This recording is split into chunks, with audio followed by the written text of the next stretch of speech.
Science and Magic viewers. My name is Amanda Helen. Welcome to my channel.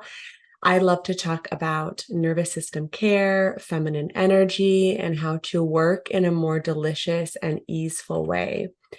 And today we're going to be addressing the topic of feminine softness and how to actually find that energy. We have to soften the body and relate and connect to the body. It is not something just to learn with the head and to intake through the mind.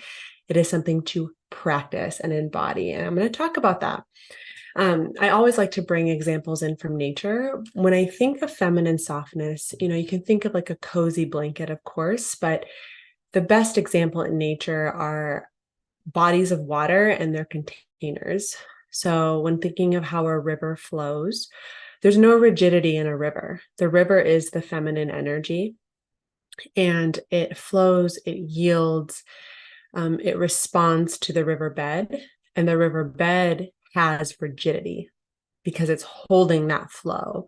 So rigidity by nature, holding, is masculine energy. And when we think about this in the body, think about what parts of the body feel really rigid, really braced, really held, really activated, and what parts have a bit more yielding, a bit more softness, a bit more curvature. Even in our movements, what feels rigid, braced, linear, and what feels like it's flowing. Like there's nothing more feminine than watching a body move in space and dance and respond to movement and just yield and let go to the moment. That's that river, that's that flow. And there's a soft quality to that flow. So think of the softness of water, like there's an openness, a yielding, and less of like fuzziness, like a blanket or a cloud, if that makes sense. Though that's part of this for sure. So like I said, in order to flow this softness through the body, we must first understand our nervous systems, in my opinion, because we're not going to be soft unless we feel safe. Just wouldn't make sense to let go of the bracing. And two, actually work in the realm of the physical body, the physical structure. Yes, feminine energy is an energy, but when that energy flows through the physical structure, that's what we see. Most of us, some of us can see energy. Most of us see the physical body, and we're having these human experiences in the physical body. So it can be helpful to work, yes, with energy, but also with the physical body.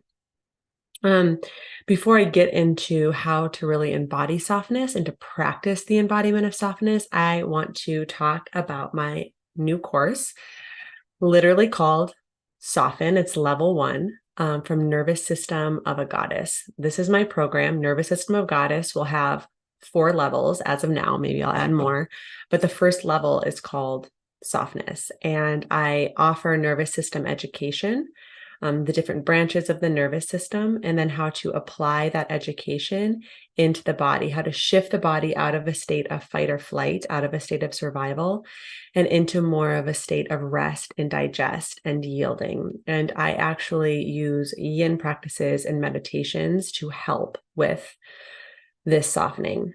So it's ready to purchase now. I'm really excited about it. I'm actually going to link it in the chat. I have a bundle too, because the second course is called Glow. So once you learn to soften, then you can emit your natural glow, your natural feminine radiance, your natural feminine beauty. And this is both physical and energetic. It has a lot to do with the heart. And once you do that, then you'll start to get all these invitations from all sorts of opportunities, masculine energy, and third level will be receive. But that is not recorded yet. I will be recording that live next year, and then it will be packaged up and ready to purchase in just like DIY. But if you want to take it live with me, I would suggest starting level 1 and 2. I'm going to put the bundle in the chat for you, so you can just go ahead and take a peek at that. Okay, so how to embody softness. Just think of that word right away. Like, what happens in your body when you hear the word softness? Does it resonate with you? Do you feel soft in your body? Do you wish you felt softer? If you resonate more with masculine energy, you're going to resonate more with the feeling of firmness, of structure, of muscle tone. Not that feminine energy beings can't have muscle tone, but there's a soft quality to their existence, if that makes sense. So, as I said, step one is feeling safe in the body. We must not be in survival. If we're in survival, our muscles by nature are activated and we are held, we're bracing, we're clenching. We have our strength is on the forefront of our presence because we are looking to fight or to flee our circumstance. So if we're not feeling safe in our body or in our life, it's going to be really, really hard, if near impossible, to feel soft. So this takes nervous system education. This takes nervous system care. I'm not going to get too much into this in the video. I have plenty of videos about nervous system care. I also have my course that I just mentioned. So step two is actually showing up in the practice of softness. And what does that mean? And this is easier to do if you understand the nervous system, you understand the signals of the nervous system when you're in a state of bracing. But the best way I found to practice is the practice of yin yoga. And I don't know who's familiar with yin yoga on my channel or who enjoys it, but I really can't believe that I haven't spoken about yin yoga yet. And I want to share about it. The definition of yin. So you can basically interchange yin with feminine energy, in my opinion. Yin is the passive, female cosmic principle in Chinese dualistic philosophy. So think of the yin yang, that symbol where there's a swirl of the color black and a swirl of the color white, and then a dot of the opposite color in each swirl. So a feminine essence being would be primarily made up of yin, and then with a dot of that yang. And they dance and they can be on a spectrum and they can shift and change throughout life. But the practice of yin, so yin being feminine, yoga is literally the practice of feminine yoga. And what it is it's holding different postures or shapes or stretches for several minutes, 3 up to 5 minutes. It is so delicious. It can also be really edgy. Now, you're not holding these shapes in a way where you're bracing or activating any muscle. In fact, the whole point is to yield and release into gravity in these shapes.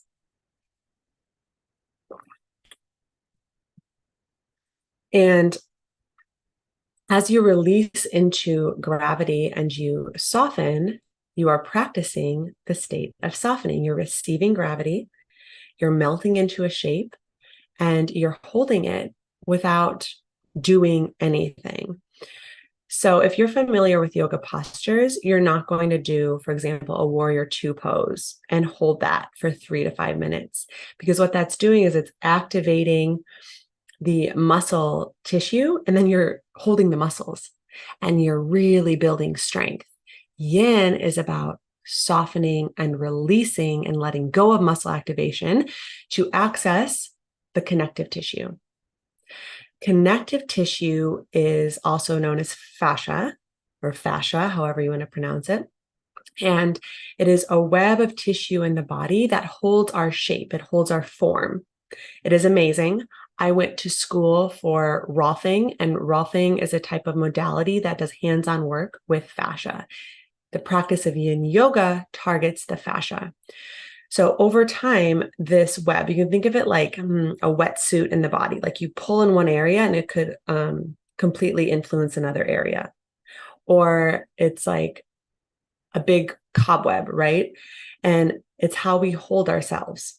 And over time, it's influenced by gravity. So if we're holding ourselves, for example, with our head forward, our shoulders rounded forward, gravity is always having a role and an influence on our structure. So over time, our head's going to jet forward, our shoulders are going to roll forward, and we lose the ability to get out of this posture. It becomes really hard. And it will be really hard to stretch our muscles out of this, like hunched forward. That's why you see when a lot of people age, they start to hinge forward. And I really think that this next generation, with all this technology and all this leaning forward into our phones and devices, we're really going to see a lot of this. But this could be anything. So I've worked with a skateboarder, for example, and his pattern, how he holds his fascia, how he holds his form, is to bend his knees a little bit.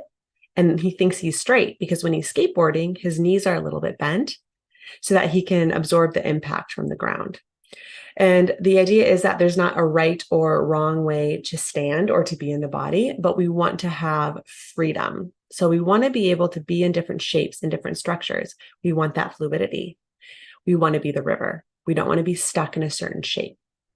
And just to do a stretch for, like, okay, I'm going to bend down and touch my toes. That's great for a couple of breaths and then stretch out the muscles. But you're not accessing the connective tissue. It takes a little bit more time in a stretch, and it takes the deactivation of the muscles to start working with the connective tissue. In my opinion, my practice of yin yoga has had the biggest influence on my feminine energy. And if you don't know my story with this, when I started my business, it's all about working with high achievers, high performers, and I still do that. And I love doing that. And it's about connecting them into their bodies, into their nervous systems, and helping them to find more satisfaction in the moment, more satisfaction in all their amazing manifestations. But as I started sharing, and as I started learning about feminine energy, first, I realized that feminine energy is about connecting into the body. So by nature, by calming the nervous system and by connecting into the body, I am elevating feminine energy. And I also started to really be seen in my feminine energy. So I started to be, people would reach out to me and ask, hey, do you want to be on this podcast as a feminine energy expert? Do you want to come into this conversation and talk about feminine energy? Even inquiries around coaching around feminine energy. So I'm just like, as I'm reflecting on this, like, how have I been embodying feminine energy? Yin yoga is one of the main ways that I have learned to tone and to soothe my nervous system and to practice the art of yielding, the art of surrendering, and the art of just being. And it has softened my body in incredible ways. So the presence that I have, that many of you resonate with, that is the embodiment of feminine energy, know that this is a big piece of that puzzle, that I don't just learn about feminine energy with my mind. I show up for hours and hours of my life. I have shown up, not at a time, and especially now as a new mom, I don't have that time, but I've shown up in the practice of yin yoga and been with my body. I've worked with Rolfers, with body workers to soften my tissue. And now I have a state of physical softness that you can also feel in my energy. So let's talk about what yin yoga can do to help you to feel more feminine in your actual physical body. Before I do, please like this video. It means so much to me when you leave comments, when you interact in the chat, when you like the video. It gives me feedback that you enjoy the content, and it inspires me to create more. It also really helps support the channel, especially in these early stages, to evoke more incentive for the algorithm to show these videos to more people who would resonate. So please, especially if you're someone who regularly watches my content, this is a really easy way that you can support what I'm doing. Welcome in. How did I not know this? Thank you. In plain sight, yin yoga makes sense. I know.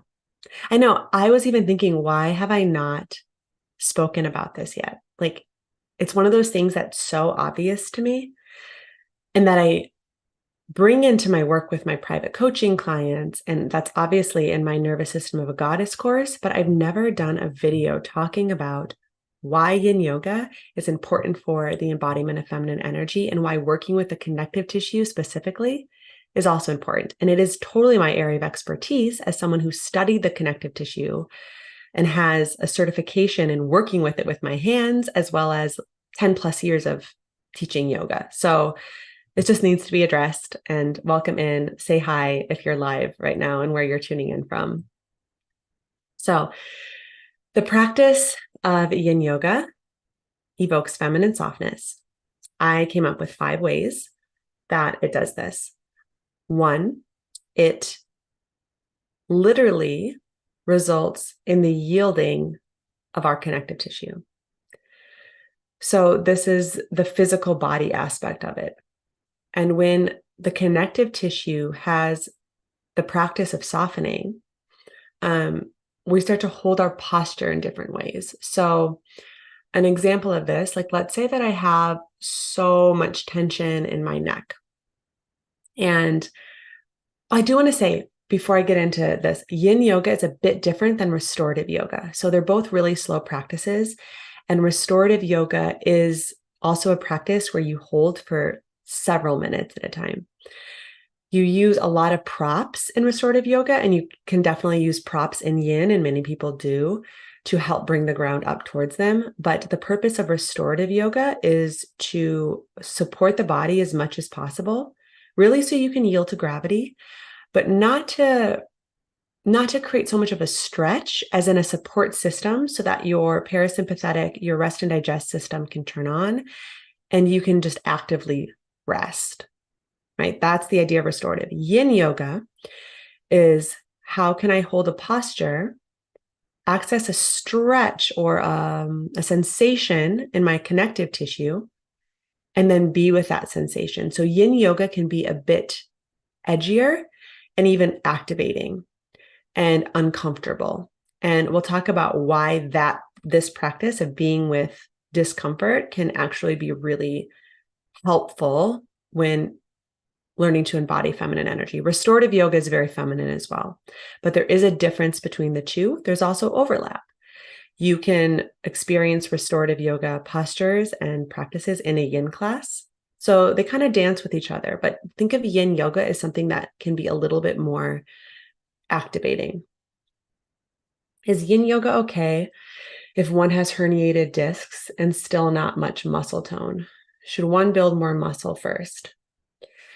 I would say with any question that has to do with your physical body or injury, if you're working with a specialist, ask them for sure, any sort of doctor or specialist, and then listen to your body. So while the practice of yin yoga, of softening into structure, can create an intense sensation, it should never be painful.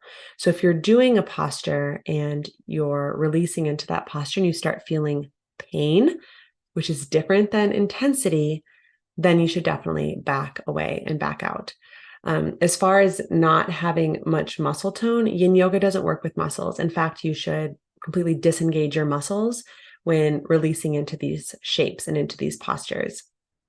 So the muscle building shouldn't have much influence on the yin practice, but do track your pain because maybe that area needs to have a bit more support before it yields. Like maybe it's not ready to yield into gravity. It needs some more nourishment, some more strength first. Yeah, and feel free to ask questions as I'm speaking, and I'll kind of tend to them intuitively.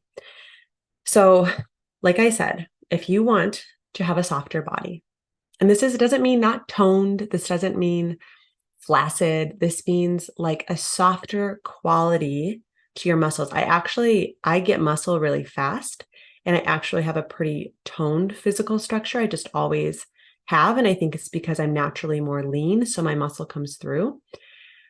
If I were to only do muscle activating practices and only do weightlifting, I would start to look really rigid in my structure.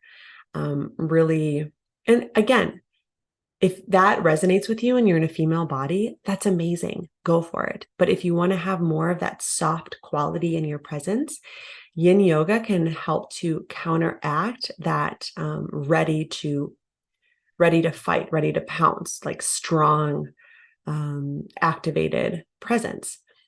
Yin yoga, by working with the connective tissue, literally brings a soft quality to your movement and a soft quality to your tissue. So my tissue feels a lot softer after having my connective tissue worked with. And then as far as posture goes, obviously, if you're stuck, so I was giving this example of the neck. Let's say the neck is really braced and tight and starts getting kind of like thick, and the shoulders are up and it's really uncomfortable. If you just do like, okay, stretch in the morning, stretch in the morning, and that's it, like, okay, you're activating the muscles and that's fine, and stretching them is fine. But if you do a yin practice where you hold this stretch for several minutes and you really let the head yield to gravity and you breathe into your belly and you watch your nervous system and you feel the ground and you just relax for 3 minutes, that's going to start to get into the connective tissue. And literally, when you do this, you might start to see one shoulder drop afterwards, and then the other shoulder can drop. All of a sudden, you have a long neck. This can be said with any area of the body. Hips are especially a very, very feminine energy center, a very feminine space. And a lot of feminine beings have tight hips because a lot of emotions are stored in the hips, and a lot of fear, and especially the hip flexors, the front of the hips is where the fight or flight response is stored. And so if that's activated, like there's a linear, really strong quality in the hips and a lack of openness and a lack of opening.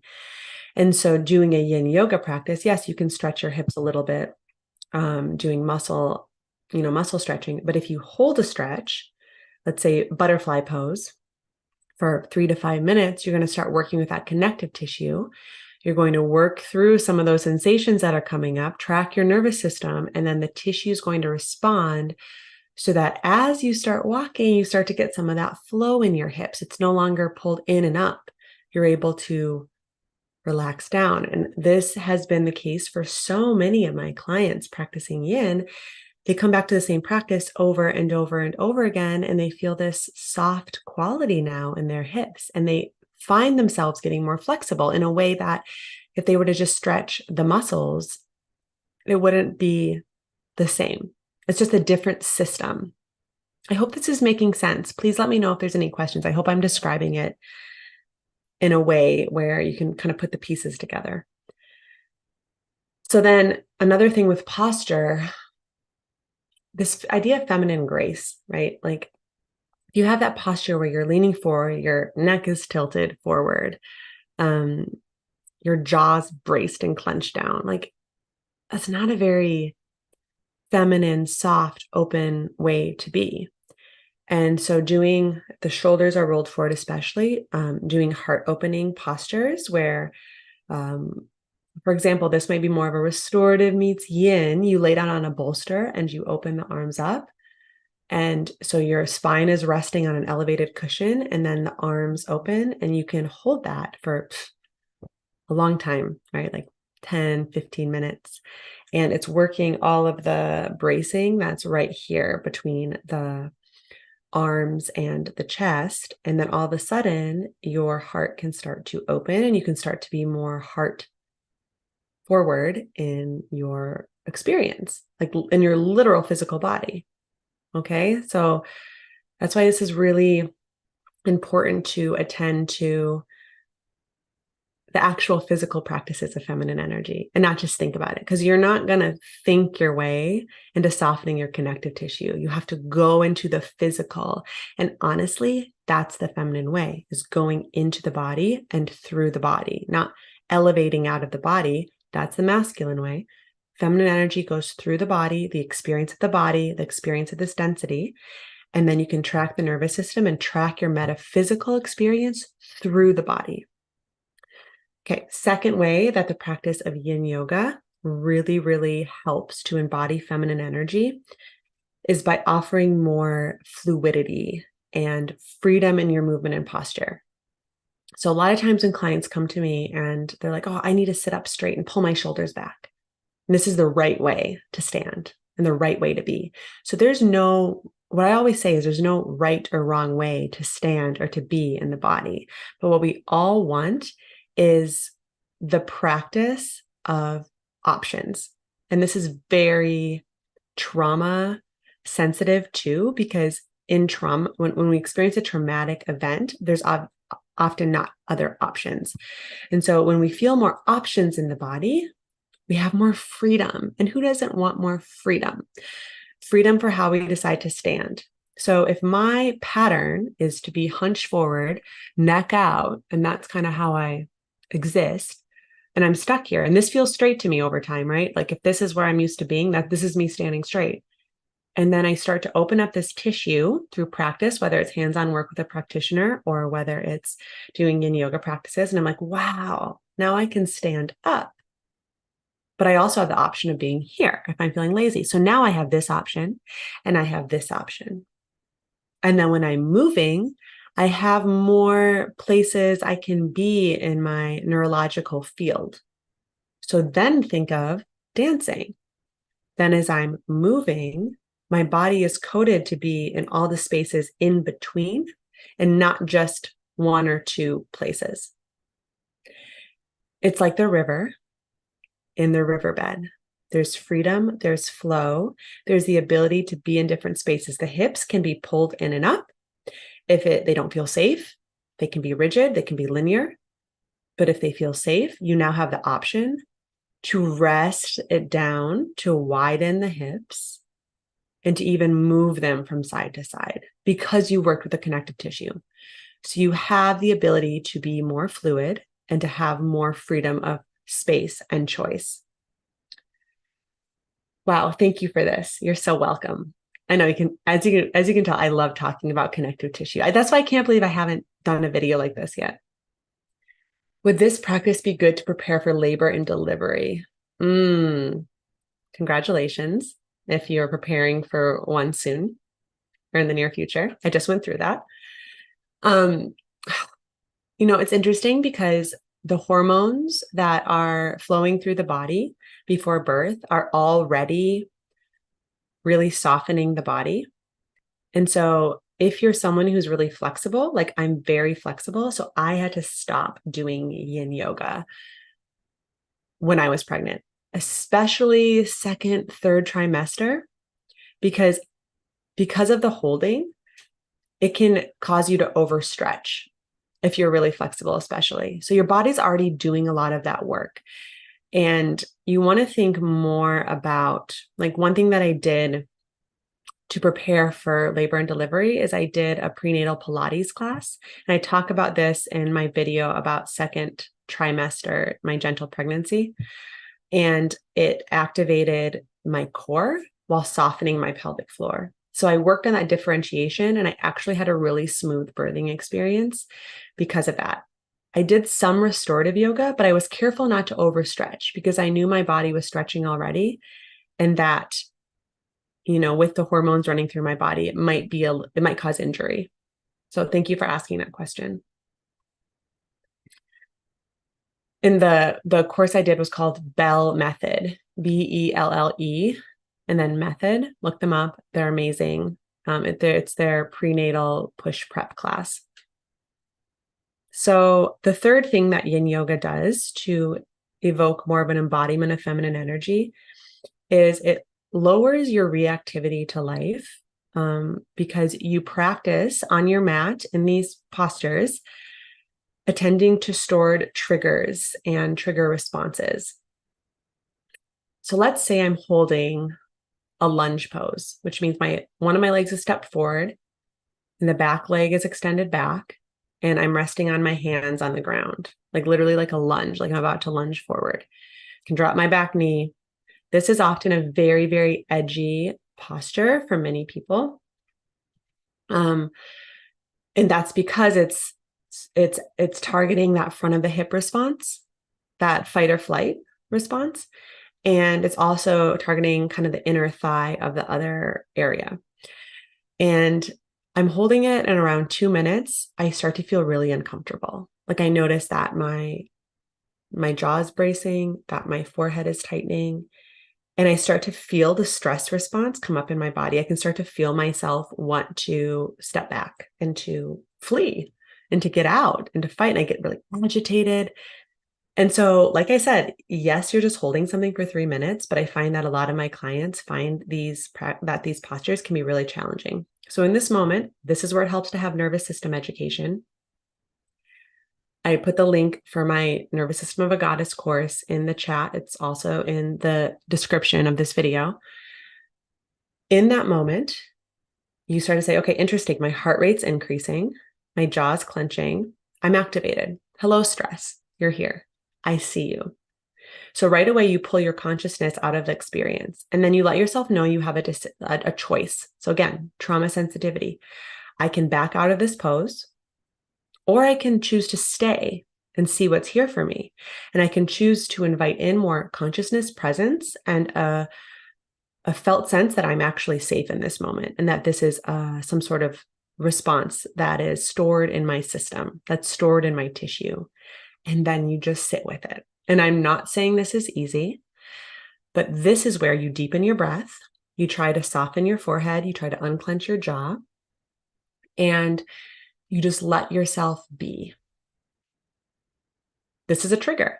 You're literally practicing being with a triggered embodiment. You don't know what it is. You might have a felt memory. You might. But you feel that activation and you learn to breathe. They say that what you experience on your mat is what you bring off of your mat in the practice of yoga. And I find this to be true. And this is my whole framework for when I work with clients, that as you practice your responses to things on the mat, as you practice softening, you can bring that off of the mat. So not only does it help you to relate to trigger and activation, but it also helps to process things that might be stored in the body. So often if we're holding a response, our tissue's holding some sort of wrapping or tightening, and that's just going to sit there until we listen to it. Like, it's not going to go anywhere, right? If we try to stretch it out and we try to who hasn't done this before? They really I'm going to grab my toes and pull. That tissue is just going to tighten even more in the connective tissue. Really, the only way to soften and open it is for you and or someone else, a practitioner, to be there and to just witness it and to see it and say hi. And so this is where this practice can help to process through old stuff that's stored in the body that's dense. And then we can also not only have feminine softness, but we can have feminine lightness, like a lighter quality of being, because we're getting that density out of the body. And if you go and get hands-on work, a practitioner would be with that wrapping and would apply some sort of pressure. And it's not deeper pressure, the better, right? They would apply a listening pressure. And then we would wait and see what that tissue would want to do. So you can do this in yin yoga, or you can do this by working with a practitioner. So the next is it activates a rest and digest state in the body. So this helps us to shift out of survival, like quite literally. So after you go through all of these postures and all of these practices that some of them feel activating, some of them feel delicious, you hit your final resting pose, which is on the back, typically with your legs boosted up, with a blanket covering you, maybe an eye pillow. And you're just like, oh, I can just rest. The body, more often than not, sometimes that activates a threat, but mostly not, can just start to release. And especially if you've attended to a lot of triggers, especially if you're in your own home, like I love doing yin practice in my own home, you can lay here. And in a state of active rest, the digestive system can start to kick on, your heart rate will lower, your body can start to regenerate your tissues. And this is where that parasympathetic activation of recovery and restoration can start to rebuild the glow in your skin, the sparkle in your eyes. And this is really, really, really important. We cannot be in a state of feminine flow and surrender if we feel like we're in survival. So I feel that if you approach your yoga practice, any yoga practice, it could be flow, it could be hatha, it could be hot yoga, like any of those practices, if you're not going just to build abs and build strength and you're not really in your body, that might not move you into rest and digest. But if you attend to your system, if you attend in presence, you're always going to be able to practice that state of rest and digest. And yin yoga offers you that as well. But Fifth thing. So again, if you have questions as I'm talking about these, please do ask them. I'm reaching near the end of this lesson, of this sharing. So now would be a good time to put your thoughts in the comments or to ask questions if you want to. Number 5, yin yoga teaches the power of doing simply by being. So in flow, and vinyasa flow is its own practice of feminine energy. And maybe I'll do a video about that because there is a flow, there is a consistent movement, which is very feminine in vinyasa yoga. But in yin yoga, you're practicing just being. So when I hold a posture, I hold a shape. Let's say it's standing forward fold. So my legs are about hips width distance and I'm hinging forward. My knees are bent. I'm grabbing opposite elbows or maybe placing my hands on a bolster. I'm releasing my head. I'm shaking my head one way or the other way to really release my neck. Spine is decompressing because I'm releasing into gravity. And then I just wait in stillness. And I let this interplay of gravity and the shape I put myself in do all the work for me. There's nothing to do. It's literally you put yourself into the shape. You observe your nervous system. So if thoughts start to race and go into a different direction, you bring it back into the body. And here's another aspect to yin. So if you're tracking your nervous system, this is kind of, you want to keep coming back to the body. But there's also an approach to the practice of yin yoga where you can let your thoughts float. Now, they don't race, right? If thoughts are racing, that means your nervous system's triggered. But if you let your thoughts just float, if you let them just go into a dreamy state, your brainwave frequency typically goes from a state of beta, of a state of active to the external environment, into a lower frequency state of what's called alpha or even theta, which is a state of hypnosis. And these are very creative brainwave states. And as children, we're in these brainwave states more often than not. And before the age of 7, we're never in a state of beta. We're mostly in a state of theta, kind of edging into alpha a little bit. So this is like play, imagination, creativity. This is where imagery comes to you, thoughts come to you. And by practicing yin yoga, and for long enough, sometimes it takes several postures to get into this state, you can start to practice just letting the mind float in this delicious, creative, imaginatory state. Okay. If you start to be kind of frenetic in thoughts and be like, this is my to-do list, I'm not really in my body, I'm not really creative, I'm not really floating, I'm not really dreamy, I'm more anxious, active, then you come back into the body. You come back into the body. You keep grounding into the body. And then you observe everything that's being done. Sensation, I often say in my classes, like notice what's happening. So if in that example of doing a forward fold, that's targeting the back line of the body. So the hamstrings, the calves, the lower back. If you observe what's going on, okay, so maybe the sensation's in the hamstrings to begin with. Maybe that sensation grows brighter and louder. Okay, then over time, maybe it shifts down into the calves. And then maybe once the calves release, maybe it goes up into the back. So maybe it moves. Maybe it completely releases. Maybe it brightens in its sensation. But all you're doing is watching. And then you're coding to your body that you're not doing anything. You're being. And in that being, everything is being done. So you're receiving everything that's being done. I'm a bit behind. I'll have to catch up. Yeah, you should definitely, welcome in. Thank you so much for being here. But I'm so excited about this video as I'm sharing about it. It's definitely coming from my heart. So I hope that you all feel that. I'm talking about the incredible ability of the practice of yin yoga to help us feel into and embody feminine energy. Yin, literally, the definition of it is the female cosmic, what did I say? I wrote it down. Passive. The passive female cosmic principle of Chinese dualistic philosophy. So yin, passive female cosmic, yoga. Like that's what you're practicing. So the take-home message here is if you want to feel more feminine, if you want to practice these qualities, I could talk about yielding, I could talk about surrender. I've talked a bit about flow or freedom. Um, practice yin yoga. And the good news is I have yin yoga practices for you. I'm going to look into yin yoga. This sounds like what I need. I've been liking your content, you and Mina. I'm out of hermit mode and ready to get back to my femininity and sharing my journey. So beautiful. And I'm so glad my content's resonating with you. Thank you for sharing that.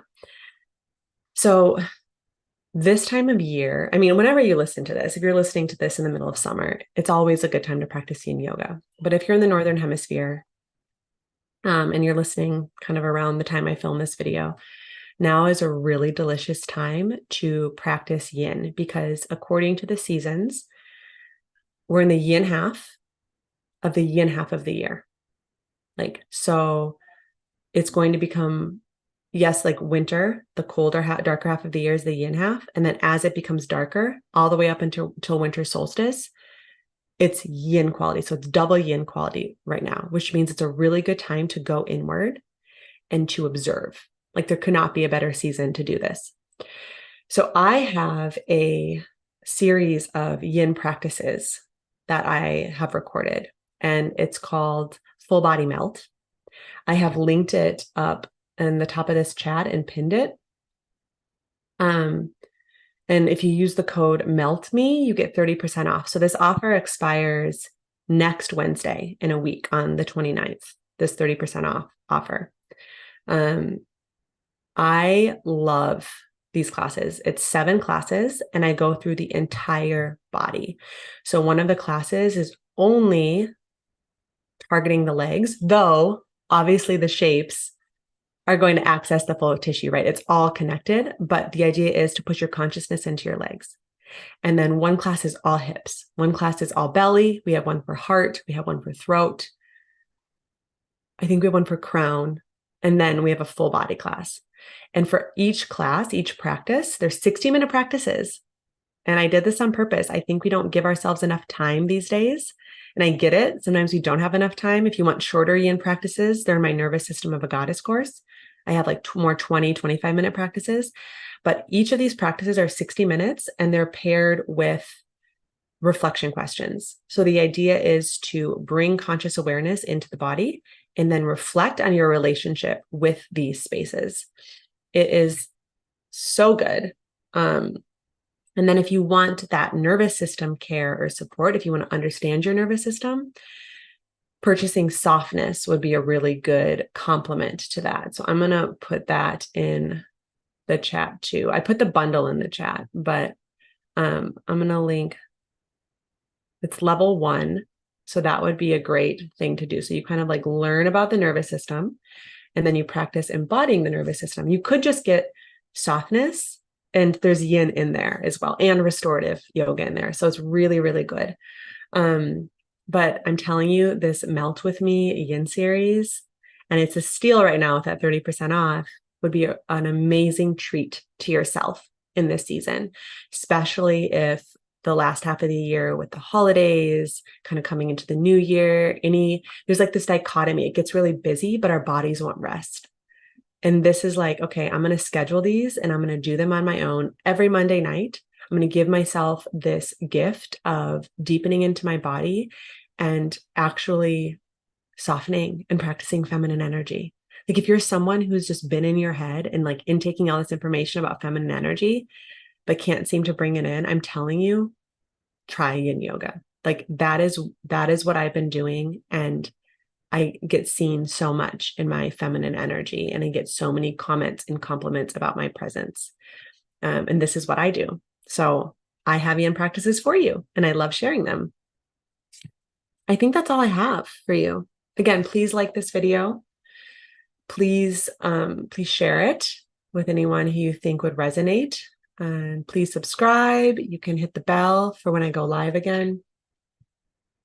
I love this content, Amanda. Thank you so much for your trauma-informed practices. You are so welcome. I think it's important. It's important. I say to my clients, I am not a licensed therapist. I am a coach. So I'm here to guide you in your inner work. And often my clients work with therapists alongside working with me. But to not acknowledge that there is trauma stored in the body and to bypass that it wouldn't do anyone a service. We're full spectrum beings. So I can hold this space in my heart.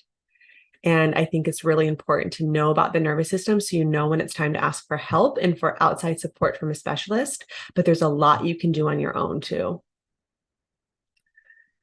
Okay, loves. Thank you so, so much.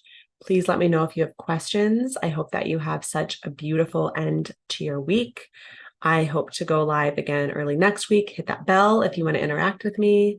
And I'm so grateful for all of you. Thank you.